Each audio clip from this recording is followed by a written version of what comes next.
Growing up, I was the little girl whose hairline started at the equator of her head. I had soft, brittle, and sparse hair which just never seemed to grow. And when it did so ever so slightly. Bad hair. I had bad hair.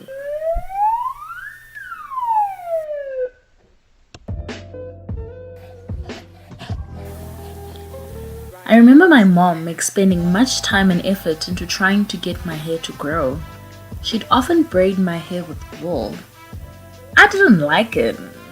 It was so uncool. I thought it made me look not well off.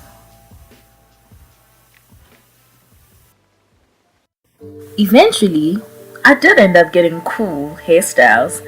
I relaxed my hair, I put on braids. But my hair was not without its good share of drama.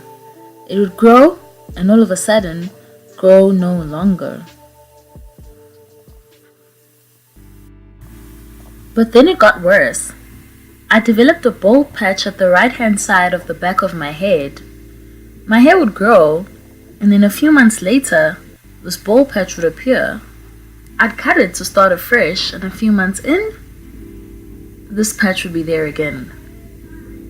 This happened for 4 years. Looking back, I think it was then that I realized that relaxing my hair just wasn't working for me. I needed it to grow, and I didn't want that patch anymore. I didn't really choose going natural. I went natural out of necessity and desperation. So at the end of grade 8, I went natural and ditched the patchy, relaxed hair. Little did I know that having natural hair would be such a contentious issue and a source of ridicule throughout my high school years.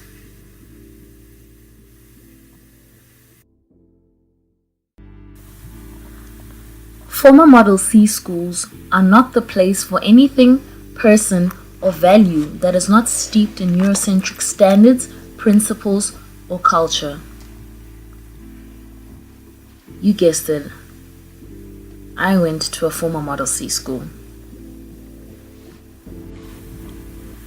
I remember once, I had my hair out as a tiny weenie afro, and one of my teachers said I looked like I put my finger into an electric socket.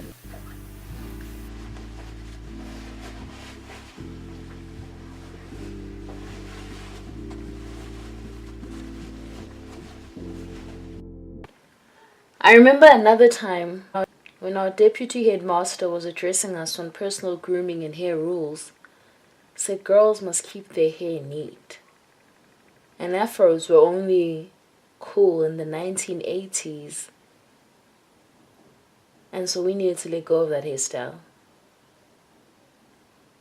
I went to the headmaster to speak to him and tell him that afros were less about making a fashion statement more than they were about our hair trying to exist in peace.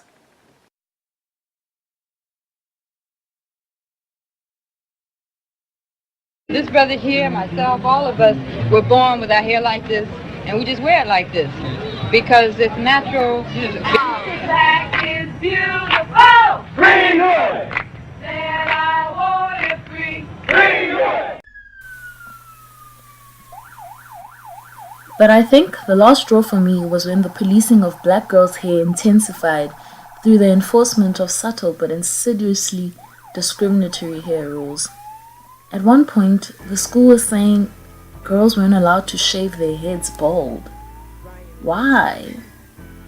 Additionally, hairstyles, for example braids, had to be the same pattern, the same length, the same thickness. Anything else amounted to what was regarded as being an exotic hairstyle.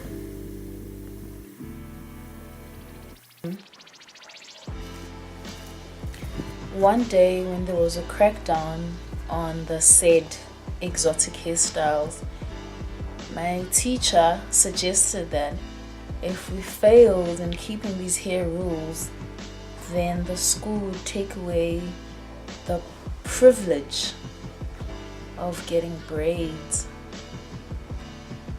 and I was livid. I was mad. I had medium size and length twists, the one that you do with fiber. And although my hairstyle didn't fall into the category of the exotic, I remember feeling insulted, right? I felt like my dignity was assaulted and that my hair was being unfairly discriminated against because it was black hair. And I don't know, I just thought that wasn't right. I couldn't communicate or express what I was saying. I was like, this is crazy. And by the third period, I started taking them out of my hair. I was just so mad. I took off those braids and I vowed for the rest of the year to wear my hair natural. No braids, no weaves, nothing, just my hair. I had a crown of coils that everyone was trying to tame.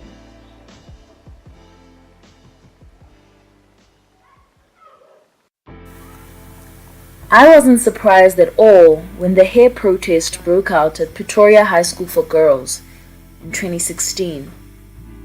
I remembered how it felt in Matric 2 years before, in 2014. I remembered former Model C schools and their tyranny on the black body and the African child. In 2015, I cut my semi-processed natural hair because it was unhealthy and breaking a lot. To start afresh, this time wholly natural. Taking care of my hair has been trial, error, and YouTube tutorials. It's only in 2017 that I really started understanding how to take care of it. By this I mean, when in doubt, moisturize. If doubt remains, moisturize.